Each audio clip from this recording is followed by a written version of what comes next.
Salut l'ami, une info bonus se trouve en fin de vidéo après l'outro. Je te conseille donc de la regarder en entier. V à toi. Salut les amis, regardez-moi ça. C'est le retour du beau temps. Enfin, je peux tourner ma vidéo. Allez, on va fêter ça comme il se doit. C'est parti.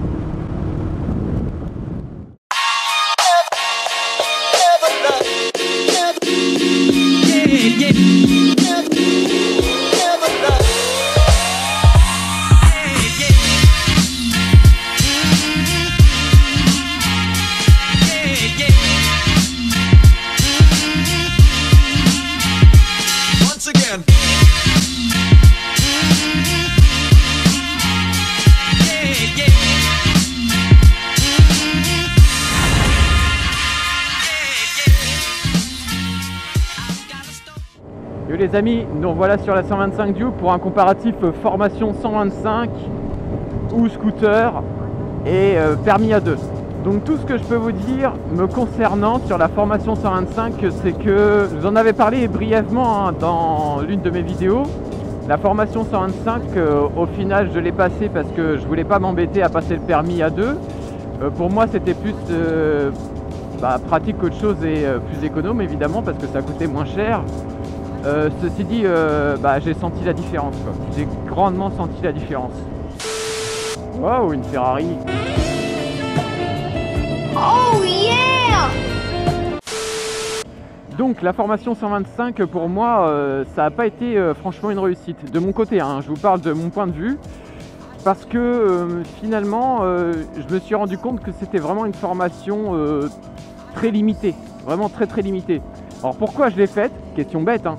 Tout simplement parce que je voulais pas m'embêter, hein. Moi je voulais pas m'embêter à passer le permis.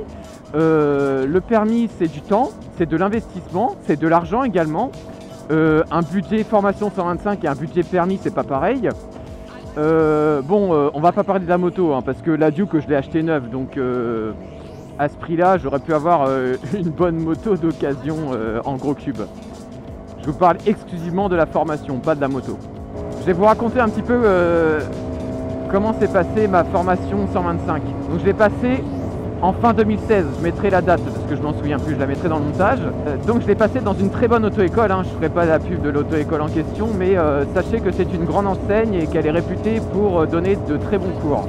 Le moniteur était très sympa, très carré, très propre, très pro dans son travail. Les locaux étaient neufs et propres, que du bon matériel. Donc je me suis dit ça commence bien. Quand je suis arrivé dans l'auto-école pour commencer la formation le matin, donc c'est une formation qui dure une journée, hein, je me suis dit ouais, ça a l'air vraiment cool en fait. Je pense que je vais apprendre beaucoup de choses, etc. Donc tu arrives le matin, qu'est-ce qui se passe? Donc on fait les présentations et on commence en fait par regarder des diapositives et regarder des films sur la prévention avec plusieurs cas d'accidents caractéristiques à la moto. Ensuite, ils nous demandent ce qu'on en pense, nous. Donc on prend chacun la parole en donnant notre point de vue sur les cas d'accident qu'on a vus. Ensuite, il nous sort un petit livret. Ce petit livret, en fait, c'est une sorte de mini plateau, on va dire ça comme ça, mais vraiment mini plateau. Ça tient sur... je ne l'ai pas gardé, j'aurais dû franchement. Ça tient sur allez, une page et demie. Ouais, une petite page et demie quoi. Il nous demande de le lire, on le lit attentivement tous ensemble et il nous expose les faits avant de monter sur la moto. Donc il nous donne des conseils sur le regard, sur la position de conduite, etc., sur les différents organes de la moto. Donc des choses vraiment basiques, hein, mais ça pousse pas dans le détail si vous voulez, ça pousse vraiment pas dans le détail. Mais c'est très succinct, très succinct. Et puis on arrive à midi, tout le monde doit partir manger. On revient en début d'après-midi. Et là il nous expose toutes les motos qu'il a dans le garage. Et il nous dit voilà, moi j'ai eu de la chance, comme j'étais dans une bonne auto-école, comme je l'ai dit tout à l'heure. Ils avaient vraiment du matériel quoi. On avait juste à choisir. Donc on est parti avec 4 véhicules, 2 motos. Alors un trail 125. La fameuse YBR 125 aussi, qui est connue de toutes les auto-écoles. Qu'est-ce qu'il y avait d'autre? Ah oui, un Piaggio MP3 et un scooter Suzuki 2 roues 125. Je crois que c'était le Bergman. Ouais, c'est ça, le Suzuki Bergman. Donc voilà, on avait vraiment l'embarras du choix. En plus de ça, pour être sûr qu'on se familiarise avec tous les véhicules, ils nous faisaient tourner en fait avec. Chacun notre tour, on prenait un véhicule, on faisait un petit bout de chemin avec un véhicule, ensuite on changeait, on passait à l'autre et ainsi de suite. Donc le plateau, je vous explique comment c'est. Alors on a une piste en longueur, comme le plateau normal, hein, sauf qu'il y a 2 plots. Il y a un plot à chaque extrémité environ de la piste. Ce qui se passe, c'est qu'on va faire des ronds et on va enclencher et apprendre la première, deuxième, troisième et rétrograder deuxième, première autour de ces 2 plots. Voilà ce que j'ai fait sur le plateau de la formation 125.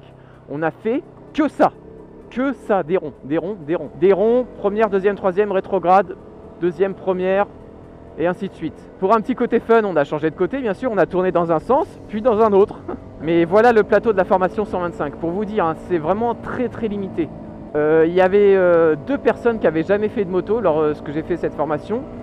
Il y avait une femme avec nous qui avait acheté déjà une 125, il y avait une moto 125 qui l'attendait. Ceci dit, elle n'arrivait pas à passer les vitesses.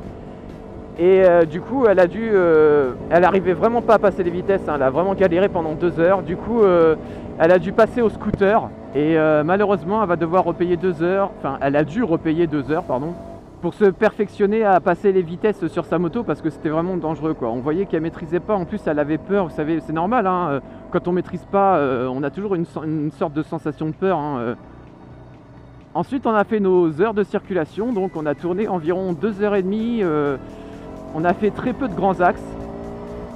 J'ai été surpris d'ailleurs, je me suis dit on va peut-être attaquer les grands axes pour qu'on puisse savoir comment gérer les grands axes sur la route, hein, anticiper le mouvement des autres, les voitures, etc. Putain, il roule vite lui avec sa mini en face là.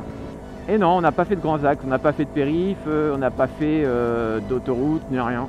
Donc on a pris que des petites routes de campagne, un petit peu comme celle que je suis en train de prendre dans la vidéo là. Donc on tournait autour de 70-90 km/h les vitesses. Donc j'ai réussi à faire les heures de plateau là, donc tourner autour de 2 plots sans difficulté. J'arrivais à passer la première, deuxième, troisième très rapidement, sans problème même, c'était easy pour moi. Quand on a fait la circulation, j'avais pas peur, il n'y avait pas de problème, donc ça a été facile aussi pour moi la circulation sur les routes de campagne et la ville. Mais je pense que pour les personnes qui n'ont jamais fait de moto et de scooter, c'est quand même chaud, quoi. C'est quand même chaud, vraiment chaud, hein. Bon mec, tu leur fais une petite conclusion en solo sur ta formation 125? Peser les pour et les contre, etc. Ouais, avec plaisir. Donc il faut savoir peser les pour et les contre sur la formation 125. D'un côté, elle est facile à obtenir, donc il suffit de faire une formation d'une journée, hein, ça ne dure qu'une journée cette formation 125. Elle est économique parce qu'elle ne coûte pas forcément très cher par rapport à un permis, hein. Les tarifs diffèrent selon les auto-écoles, mais ça reste quand même globalement moins cher qu'un permis à 2. Par la suite, vous pouvez obtenir très facilement un scooter ou une moto 125 cm3, hein. Et en plus de ça, si vous utilisez un véhicule à 3 roues, donc style un Piaggio ou MP3, vous pouvez obtenir des cylindrées de 3, 4, 500 cm3 qui peuvent vous permettre d'aller à des plus grandes vitesses, hein. Par exemple, prendre sans difficulté l'autoroute, hein. C'est des scooters qui vont monter très facilement à 130 sans souci. Les comptes pour moi, c'est qu'en termes de sécurité routière et maîtrise de son véhicule, on est très en dessous du permis à 2, franchement, vraiment très en dessous. Voilà, messieurs, dames. On se retrouve maintenant pour parler de l'après-permis à 2 et tout ce que j'ai appris par la suite. Alors, ce qu'il a fallu travailler immédiatement dès que j'ai commencé les heures de conduite à l'auto-école, c'est mon regard. Le regard était catastrophique à moto pour moi. Il insistait constamment sur le regard, mais vraiment constamment. Il y avait d'autres élèves qui n'avaient jamais fait de moto avec moi et qui passaient le permis en même temps que moi. Moi, en ayant déjà fait et en ayant fait de la 125 en plus pendant plusieurs mois avant de passer le permis à 2, j'avais un regard merdique. Et bizarrement, j'ai une amie qui a procédé de la même manière que moi, c'est-à-dire qu'elle a passé la formation 125 et elle a roulé pendant plusieurs mois à moto avant d'avoir l'idée de passer le permis à 2 par la suite, qui avait le même problème. Son moniteur d'auto-école lui disait « le regard ça va pas, le regard ça va pas, le regard ça va pas ». On avait pris de très mauvaises habitudes en ce qui concerne le regard. Ce n'est pas valable pour les permis A1 qui eux passent un véritable permis, hein. Ils passent vraiment un code avant de passer le permis et ils font vraiment plateau plus circulation comme nous les permis A2, hein. C'est pareil. Donc on exclut les permis A1, ils ne sont pas soumis à ce problème, étant donné qu'ils ont un véritable permis, une véritable formation complète. Alors un truc qui est très difficile à moto mais qui est d'une importance capitale, c'est le plateau. Alors le plateau, particulièrement pour moi, le plateau lent. Alors le plateau lent, moi, m'a permis de grandement m'améliorer en ce qui concerne ma conduite à moto. Et en particulier dans les grandes villes. Je me sens beaucoup plus à l'aise lorsque je fais de l'interfile ou lorsque je passe dans des passages étroits en ville. Parce que je peux manier la moto à très basse vitesse sans avoir peur et en toute confiance. Grâce aux exercices du plateau. Et j'ai déjà été confronté à des situations d'urgence où je me faisais peur avant avec ma 125 parce que j'avais acquis des mauvais réflexes et j'avais gardé l'habitude de ces mauvais réflexes. J'ai tout le temps maintenant également le réflexe de bien regarder loin dans les virages, chose que je ne faisais pas avant. Et du coup, ça améliore mes trajectoires. Je donne plus d'à-coups comme je faisais avant avec ma 125 Duke parce que j'étais constamment obligé de corriger ma trajectoire dès l'insertion dans le virage en fait. Ça voulait dire entre autres que le regard était mauvais dès le début. Maintenant, je n'ai plus ce problème. Donc je vous ai pas parlé volontairement en détail de mon permis A2 parce que j'ai fait 2 vidéos là-dessus, hein, le plateau et la circulation, et j'en ai dit pas mal là-dessus, mon ressenti, etc. Donc je voyais pas l'intérêt d'en parler. Yo ma gueule, c'est à toi de faire ta conclusion sur ton ressenti formation 125 permis A2. Ok, c'est parti. Donc pour moi, le permis A2 m'a appris beaucoup de choses. Beaucoup de choses qui me permettent de rouler plus en sécurité sur la route et de maîtriser beaucoup mieux mon véhicule. Et je me sens beaucoup plus serein sur la route parce que j'hésite pas. J'ai plus d'hésitation, j'interviens rapidement à une situation, j'observe beaucoup mieux, je suis plus attentif à la route. Bref, c'est un peu le jour et la nuit. Voilà les amis, j'espère que cette vidéo vous aura plu. Dites-moi ce que vous en pensez dans les commentaires, hein, comme d'habitude. Et je vous fais un V. Allez, à la prochaine.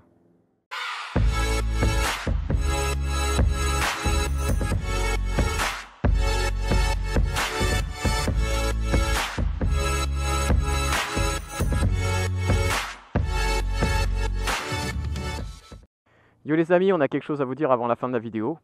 Effectivement, donc en plus du compte Facebook, maintenant j'ai un compte Twitter que vous pouvez consulter en bas de la vidéo, hein, où je vous invite à vous y abonner. Et puis ciao ciao, à la prochaine!